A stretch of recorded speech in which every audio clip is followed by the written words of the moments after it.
When you were first appointed Assistant Secretary for Aging, what was your specific vision for short-term and long-term goals that you wish to accomplish? You know, I've always felt that for aging in the United States, the Older Americans Act in Title I provides the most wonderful vision for older Americans and their families. It's really clear to me that everything in Title I presents us with aspirations for our country. So whether it's for now, or for the last 3 years, or for the future, I really believe firmly that all of the values that are articulated in Title I are transcendent values. They're core values that represent everything that we ought to be aspiring to achieve for older people in this country. What was your biggest challenge when you came to the Administration on Aging? The biggest challenge was getting my name spelled right on the door. It was Jeannette Takamura, as I understand it, and I had to remind them that it was Takamura. So when they did a spell check, they spell checked it, and it came out Takamura. The biggest challenge was getting the staff to spell my name right. Beyond that, which was probably mastered very quickly, what did you consider your biggest challenge to be as the Assistant Secretary for Aging? I think the things that I saw as really important to achieve were raising the agency's budget, making sure that it had a policy agenda, trying to create a new agency with new policy focuses and a new program focus so that the agency would be well positioned for the 21st century. What immediate needs did you see that you had to address when you were sworn into office? Well, I think among the things that were important to address immediately were provision of some new ideas that could bring people into the discussion quickly, to help us to be able to develop partnerships that were very important. I felt it was extremely important for us to solidify our relationship with our states and our area agencies because if you look within the Older Americans Act, it's really the Administration on Aging, the state units, and the area agencies, along with the provider network and our tribal organizations, that are considered the aging network per se. So it was very important to solidify those relationships. It was also important to give the agency a place from which to speak. In other words, an agenda and some focal issues that it could discuss and take a leadership role in. When you first took office, the Older Americans Act was long overdue for reauthorization. After 5 years, under your leadership, the Older Americans Act was reauthorized. What specific events took place that led to this achievement? I think the reauthorization of the Older Americans Act only came about because there were tremendous partnerships that were able to be brought into full exercise, I guess. That is that we had every player that we could possibly have involved in the discussion and involved in carrying the importance of the reauthorization forward. This was clearly something that could not be achieved alone. I think the staff and the Administration on Aging had been working on this issue for quite a number of years. There were very thorny issues that had to be worked out. They had to be worked out in a way that would provide assurances to certain segments of the entire aging enterprise that in fact what the vision and the hope, in reauthorization was all about was creating a new future for every player, not diminishing them, but giving them the opportunity in the 21st century to play an even larger and more enhanced role. And these discussions are never easy. But I think one of the things that I feel best about is that we saw a real coalescing of people both inside of the agency and external to the agency, including within the Department of Health and Human Services and beyond. And I can't tell you how grateful I am for the extraordinary leadership and the extraordinary partnership that we were able to enjoy with not just the Secretary of the Department of Health and Human Services, and that of course is Donna Shalala, but also with a number of our other optive heads and staff div heads. And in lingo, in the language of the federal government, a staff div would, for example, be the Assistant Secretary of Management and Budget and his operations, and the Assistant Secretary for Legislation, as well as our partners who are in the Office of the General Counsel. So there were many, many partners, and if I go beyond the Department of Health and Human Services, I think all of us are extraordinarily grateful for the leadership that Chris Jennings played from the White House, as well as Barbara Chow, and also Barbara Woolley. So, you know, again, the list is long, and it contains so many people's names. But I think they need to be mentioned because the reauthorization took everyone working together. Can you tell us a little bit more about the National Family Caregiver Support Program? How was it developed and why? Well, it's very interesting. One of the reasons that we move forward with the Family Caregiver Support Program is because it was really clear that after health care reform, we were not going to see a long-term care package of proposals, perhaps for a while. And as we looked at where the needs were, it was very clear that most families are caring for their older relatives. It's really not the case that people are being cared for in formal institutions for the most part. And so as we began to look at the fact that most older folks are being cared for by their family members, it became very apparent that those family members are so often carrying both the responsibility of caregiving along with the responsibilities in the workplace and in caring for their own immediate families and children. You know, an interesting thing happened, and that is that at the first Secretary's retreat, and I recall thinking that I might be able to miss that one because I had an event in Rhode Island that I had to attend. I actually ended up going to the Secretary's retreat, and I went because the Secretary said I had to be there. Well, each of us had an opportunity to do a presentation, to share with all of our colleagues the focus of our agency, our aspirations, the kinds of things that we thought were extremely important to do for the American public in the time that we had in this administration. And I began that presentation by asking how many people in that room had the experience of giving care to a family member, friend, or significant other. And all but 2 hands went up. And it was at that moment that I knew that we had the issue that could carry the day for the agency. Because I knew that every person in the Department of Health and Human Services in a senior management role had seen that their colleagues all understood this issue from a very personal perspective. And the Secretary and the Deputy Secretary also got to see this. And I can't thank enough the people within the Administration on Aging who I think lent a tremendous amount of knowledge and skill and their fortitude and real commitment to making sure that the Family Caregiver Support Program was not only designed right, but also was part of the Older Americans Act reauthorization proposal and remained in the discussion to the very end until we were sure that the Older Americans Act would be reauthorized. And some of those people, of course, were Diane Justice, who I'm pleased was able to join us as Deputy Assistant Secretary, Moya Thompson, who heads the Office of Public Affairs and Public and Government Affairs, or something like that. I can't remember. It's a long title. Edwin Walker, who is the Director of the Office of Program. It's OPOD. I get all the names wrong, but he's head of OPOD. And many, many, many others as well. And here again, we were successful because so many people came together. And some of my fondest recollections of the time that I've spent within the Administration on Aging will be thinking about our budget preparation activities. All of us seated around the table, throwing ideas out, throwing pizza at each other, you know, feeling like we had to get all the numbers right and getting ready for our presentations. I'm very clear that it took a team. I think we had the right team, and I think we had extraordinary support. And so that's where the National Family Caregiver Support Program came from. Since the Caregiver Support Program on a national basis is the first of its kind, how did you decide what type of elements would go into it that would truly help caregivers?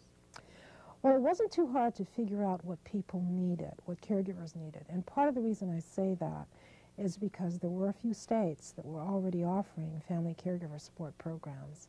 But the other reason it wasn't too difficult to figure out what we needed to have as elements is because, quite frankly, from a personal perspective, I know what it's like to be a caregiver, but as an administrator of a state program, and as a person who served on lots of boards of organizations that were providing support to older folks, drawing from Diane Justice's experience, from the experience of our other staff within the agency, drawing from the conversations that we had with many of our national organizations, from the Alzheimer's Association to the nutrition providers, to people who provided transportation services, and drawing from all the conversations, including those with people in the field, caregivers themselves, it became very clear that there were some things that caregivers really needed.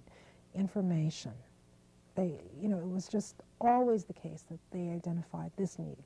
But in addition to that, respite services came up very high on the priority list.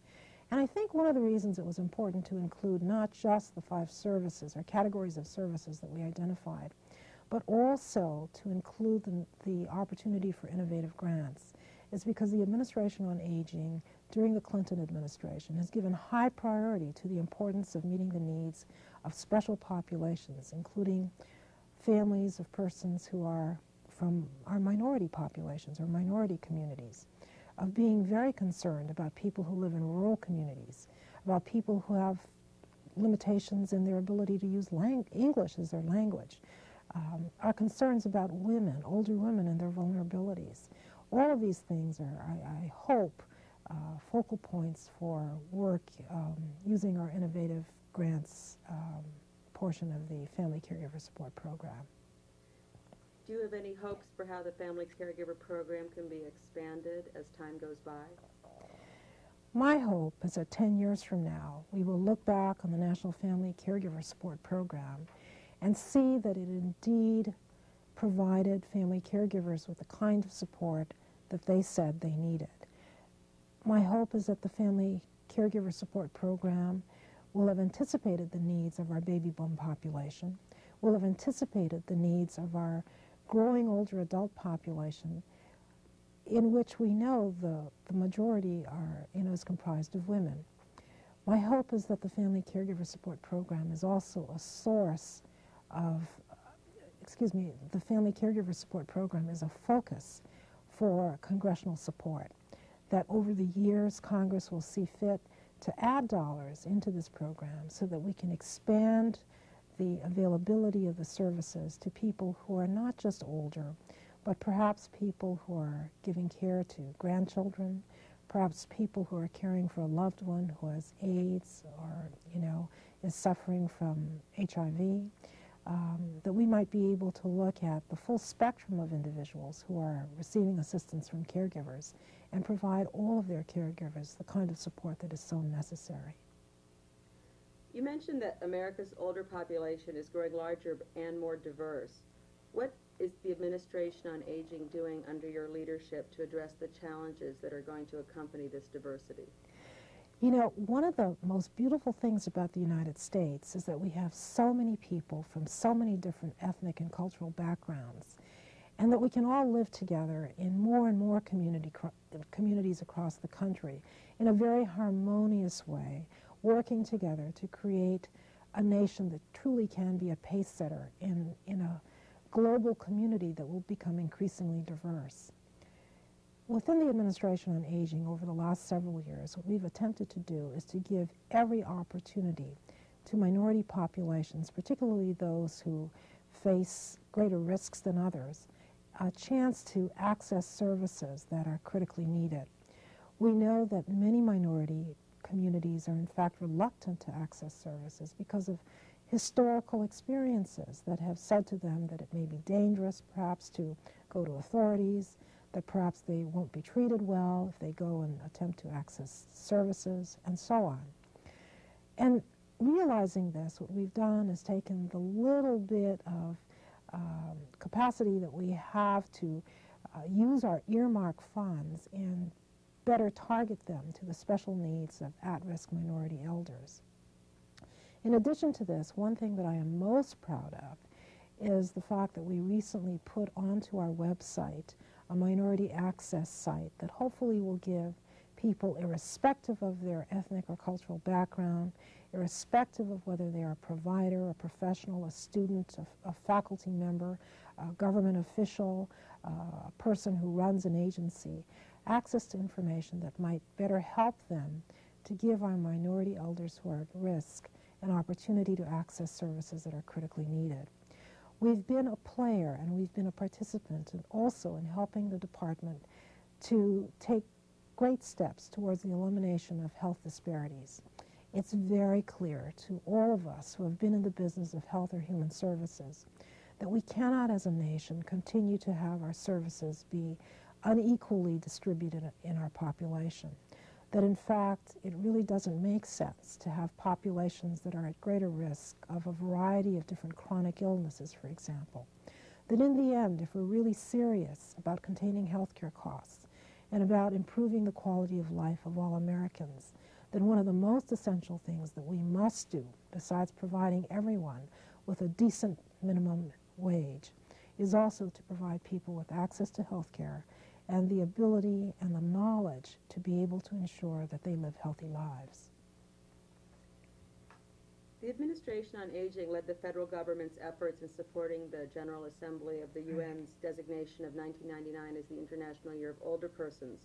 What was the result of this leadership and this initiative? You know, one of the most exciting things that happened as a result of the International Year of the Older Person in 1999 is that we had the opportunity to pull together more than 40 federal agencies from across the executive branch. And initially, when we sent out a letter inviting people to participate in our International Year of the Older Person activities, we expected a handful of them to come forward and say, yes, we'd like to participate. We think this is an important endeavor. What really surprised us is the number of people who came forward from the surprising number of agencies and how interested and committed they were to doing cross-cutting work. Not just cross-cutting in terms of issues, but cross-cutting in terms of agencies. And anytime you see agency barriers go down, I celebrate, because it means that you can begin to get some real work done. We know that most of the issues in aging are issues that are multidisciplinary. They don't just require people in aging to address them. They really do require the attention of people from a variety of different disciplines and a variety of different perspectives. So what the International Year of the Older Person gave us was the opportunity to not just issue the invitation, not just to welcome people to the table, but also to demonstrate to them that indeed the future is aging and that we welcome them to help us craft the solutions both at the policy level and the program level to many of the dilemmas that we can already anticipate we will see in the 21st century. You've mentioned previously that there are some other initiatives that you wish that had been accomplished during your tenure, and they address needs of our aging population. Could you share a little bit more about what those are and what your hopes for? You know, we really, perhaps unrealistically, perhaps idealistically, had hoped to be able to enact the Older Americans Act the very first year that we put out the proposal for reauthorization.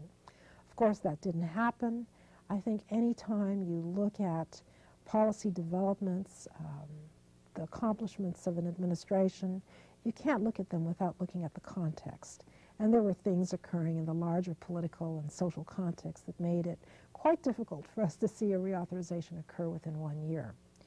Had we been able to accomplish that, however, we were fully prepared within the Administration on Aging to move forward on a number of initiatives, all of them initiatives that still must be carried forward. One of them was actually a proposal in the Older Americans Act proposal that we put forward. It's very clear to me that if you look again at the aspirations within Title I of the Older Americans Act, that the Administration on Aging can play a powerful and empowering role in this country in making sure that every individual, irrespective of age, is ready for the possibility that they will live a long life. And so we proposed in the reauthorization proposal put forward by the Clinton administration to begin what we called a National Life Course Planning Program That certainly is an initiative that will be addressed in many different ways, not necessarily through it being because it is or is not a part of the Older Americans Act. Already there is a tremendous push in this country to ensure that there is more financial literacy. And in our own way, within the Administration on Aging, thanks to the efforts of Bob O'Connell and Pat Tracy in our Region 1 office, we have begun work with the FDIC to ensure that the Aging Network can play a role in increasing the level of financial literacy across the country, particularly among women who might be at risk. So I know that in bits and pieces, over time, the country will in fact address what was meant to be the National Life Course Planning Program's concerns. It's just that we hoped in the Administration on Aging to be able to address this in a concerted way through one major initiative, which would also, in the long run, be a point of focus that Congress could use to also provide more resources to the Aging Network. The other initiatives that we hoped to put fully into place included an initiative to address the special concerns that relate to older people who live alone. You know, we're very glad that we have the National Family Caregiver Support Program in place. But it's also important to address the concerns of older people who live alone, many of whom don't have any surviving relatives, some of whom are frail and vulnerable and don't have the opportunity to get out and develop a social network that could be supportive of them. Unfortunately, most of these individuals are women, and many of them, as we know, expect to live a long life. Many of them also have a much lower level of income than perhaps their male counterparts, largely again because of the structure of work in our society currently, partly because of the structure of our compensation packages, again, in our current American society. So within the Administration on Aging, the hope was, first of all, to provide support for caregivers, and secondly, to provide support for older people who live alone, mostly by enhancing our Title III programs. Another thing that we had hoped to be able to make even more gains in or on would be the area of health disparities, or helping to ensure that our minority populations have better access to health care, making sure that somehow we could work in an even more concerted way with minority communities and the natural resources that exist within them, their organizations that they feel would be most responsive to them in their own languages. So once again, they would be able to get to services that are critically important. These are just some of the initiatives that we felt were very important to not only put in place, but to be sure to get adequate support for. During your tenure at the Administration on Aging, you have accomplished quite a bit. And which one of these accomplishments are you most proud of? You know, it's very interesting that as I look at what we've been able to do over the last 3 years, I think people will focus on the Older Americans Act and they'll focus on the National Family Caregiver Support Program. But I think the things that I'm most proud of, if I look at what I hope will have long-lasting value that will empower the network and empower the agency, and in so doing empower and support older Americans and their families, is that we have introduced policy development and program development, planning, and also a new collaborative approach to working within the Aging Network. I'm so pleased to have within the Administration on Aging now a policy unit, a program development unit, and a planning unit. And I expect that from all 3 units, we will see the development of even more initiatives in the future that will help to finish the agenda or address better the agenda for aging that clearly exists. You've outlined some of your fondest memories at your time at AOA. Do you have one particular memory that stands out as your most favorite of your time at the Administration on Aging? You know, I've had a lot of really good experiences. Some of my best experiences have been representing the Administration on Aging in the field with real people, hearing their real life stories. Every time I do this, I start to cry. And realizing how important these services are and how much we have to remember every day that this is not about us. It's not about even the Administration on Aging.